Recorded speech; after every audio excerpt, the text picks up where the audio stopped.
देखें जमीन खरीदा हुआ हो, मान लेते हैं जमीन खरीदा गया, या जमीन जो है आप कह सकते हैं पूर्वज का जमीन है, कोई भी जमीन है, जमीन का रसीद आपका बार बार अगर अस्वीकृत हो जा रहा है, आपको क्या करना चाहिए, आपके लिए क्या रास्ता है, अस्वीकृत होने की वजह क्या है, आपका जमीन का रसीद वर्तमान में क्यों नहीं कट रहा है। ये जमीन का टुकड़ा मान लेते हैं आपने खरीद लिया, और खरीद लिया तो ये इसका जमीन का रजिस्ट्री का दस्तावेज है, इस दस्तावेज को आपने दाखिल खारिज के लिए अप्लाई कर दिया। अब ये दाखिल खारिज जो आपका है यानी वो अस्वीकृत हो जा रहा है, जमीन का रसीद आपका कट नहीं पा रहा है। अब अस्वीकृत होने की वजह क्या है, क्यों ऐसा हुआ, क्या कारण है, अब इसका सुधार कैसे होगा। अगर ये अस्वीकृत हो गया तो इसके लिए क्या विकल्प है, क्या अब जमीन का दाखिल खारिज कभी नहीं होगा, क्या जमीन का रसीद अब कभी नहीं कटेगा, अगर कटेगा तो क्या करना पड़ेगा, उसके लिए कैसे करना पड़ेगा, उसके लिए कहाँ जाना पड़ेगा, कितनी लड़ाई लड़नी पड़ेगी।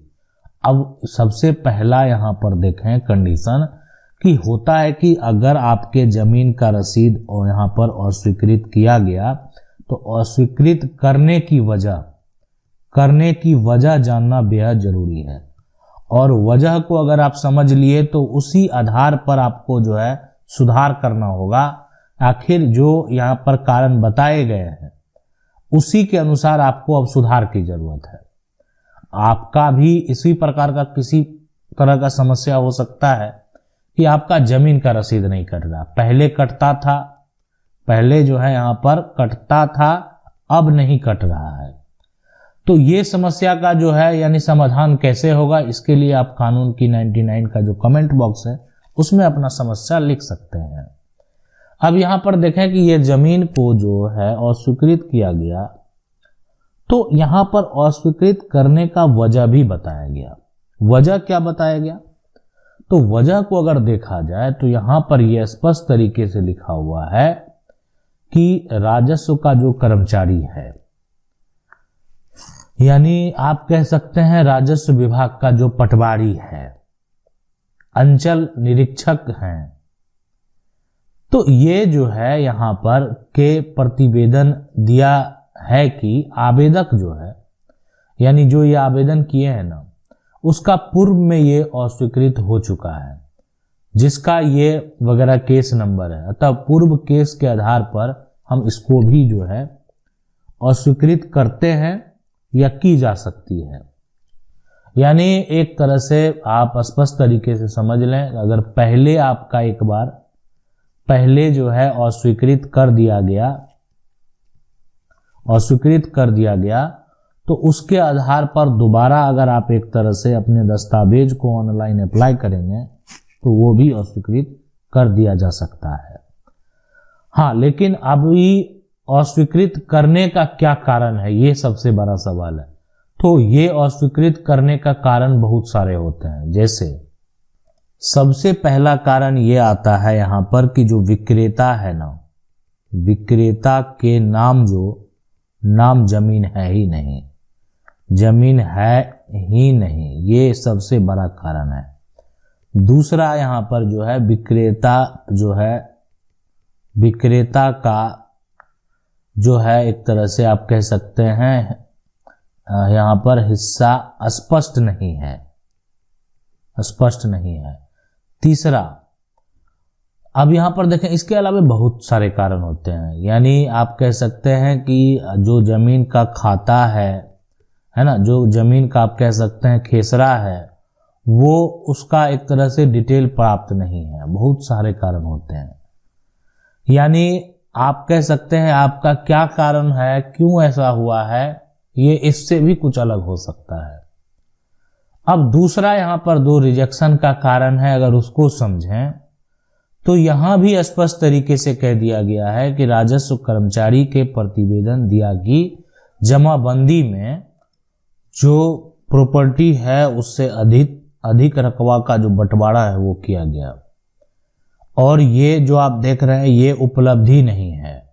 अतः जो राजस्व कर्मचारी है, मतलब जांच में ये प्राप्त हुआ कि ये जो वाद है ना, मतलब इसको अगर देखा जाए सबसे पहले कि अगर आपका वहां पर ये जो प्लॉट आपका है, मान लेते हैं कि ये अगर 27 है और 27 आप इसका जो है जमाबंदी दर्ज किए हुए हैं। अब यहाँ पर अब इसका जो प्लॉट का संख्या है यहाँ पर अगर देखा जाए तो मान लेते हैं 134 है, 134 है। ये जमीन का आप कह सकते हैं खेसरा संख्या है। तो अब ये दर्ज ही नहीं। अगर ये दर्ज नहीं है यानी आपका ये प्लॉट का जो नंबर है, आपका जमीन का जो एक तरह से इंफॉर्मेशन है, उसमें ये दर्ज ही नहीं है। तो इसीलिए जो है साफ साफ स्पष्ट होता है ये तो इसमें उपलब्ध ही नहीं है। उपलब्ध नहीं है तो कैसे इसका जो है जमीन रसीद जो है काट दिया जाए, कैसे इसका म्यूटेशन कर दिया जाए, कैसे इसका दाखिल खारिज कर दिया जाए। तो अब है कि इसके लिए विकल्प क्या है। मान लेते हैं ठीक है ये नहीं दर्ज है, तो दर्ज कैसे होगा, कैसे सुधार होगा, क्या यहाँ पर है। तो देखें अब होता है कि आपकी पूरी संपत्ति का अगर उत्तराधिकारी कोई एक है, मान लेते हैं कि बहुत सारा जमीन का टुकड़ा है ना, बहुत सारा परिवार में पूर्वज से प्राप्त बहुत सारा जमीन का टुकड़ा है, ठीक है, आप जमीन के मालिक हैं। लेकिन इस जमीन का अगर बात करें हकदार जो है, यहाँ पर हकदार कोई एक है, कोई एक है। तो अब उस केस में क्या होगा, वही व्यक्ति सारा कुछ करेगा, दूसरे का जरूरत ही नहीं है। लेकिन हकदार एक नहीं है, बहुत सारे हैं। हकदार जो है ये भी हो सकता है कि बहुत सारे हैं, उत्तराधिकारी बहुत सारे हैं। उस केस में क्या होगा कि अब आपको उनकी सहमति की जरूरत है। अगर वही एक तरह से ऑब्जेक्शन लगाने वाले हैं, परिवार में विवाद है, तो फिर समस्या उत्पन्न होगा। तो यहाँ अगर आवेदक को आपत्ति हो, अगर आवेदक जो है उसको दिक्कत है, तो उसके लिए भूमि सुधार जो एक तरह से है न्यायालय में वो अपील दायर कर सकते हैं। यानी भूमि सुधार का जो न्यायालय है, अब वो न्यायालय कह सकते हैं आपका जिला में जिला कलेक्टर के पास, आप जो है यानी एडीएम कोर्ट में जा सकते हैं। तो आप जो एक तरह से उप भूमि सुधार जो है यानी उप समाहर्ता का जो न्यायालय है वहां पर आप अपील कर सकते हैं। दूसरा विकल्प है कि मान लेते हैं वहां से भी आपके समस्या का हल नहीं निकला, तो आप सिविल अपील में जा सकते हैं सुधार के लिए। तो ये इस प्रकार से जब तक आप सुधार नहीं करेंगे तब तक आपका आगे का कोई प्रक्रिया नहीं होगा। इसलिए ये जो प्रॉपर्टी है अगर एक बार अस्वीकृत कर दिया गया है तो बार बार, यहाँ पर 2 बार अगर अस्वीकृत कर दिया गया है तो फिर आपका जो प्रक्रिया होगा वो आगे ही होगा। और वो एक तरह से जो रिजेक्शन है उसका इंफॉर्मेशन निकालने के बाद आप जो है अपील कर सकते हैं।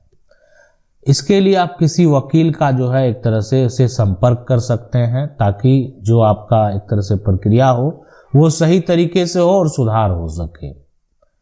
अगर कानून की 99 को पहली बार देख रहे हैं तो चैनल को सब्सक्राइब करके जो बेल आइकन है उसको जरूर दबा लें। वीडियो अच्छा लगा वीडियो को लाइक जरूर कर दें। मिलते हैं अगले वीडियो में, तब तक के लिए जय हिंद।